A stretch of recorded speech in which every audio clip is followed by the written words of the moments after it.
Welcome to Techie Leopard channel. In today's video, I'm going to show you how to create a brochure in Google Docs.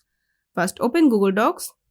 Once your document is open, go to the File menu at the top left of your screen. From the drop-down menu, select Page Setup. This will open a new settings window. In the Page Setup window, change the orientation to landscape. This layout gives your brochure a wider format, ideal for folding into sections. Optional, while you are still in the page setup window, adjust the margin, set them to 0.25 inches instead of the default 1 inch to give yourself more space to work with. Once done, click OK to apply the changes. Next, go to the Format menu at the top of the screen. From the Format menu drop-down, select Columns and choose the option for 3 columns.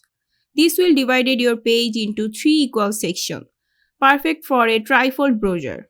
To make editing easier, press Enter several times to add blank lines throughout the page. This allows you to work within each column more comfortably.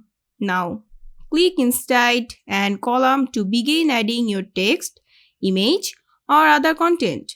You can customize each section of the brochure to suit your design and message. And there you have it, a fully customizable brochure created in Google Docs. I hope this video was helpful. If it was, please give it a thumbs up and don't forget to subscribe.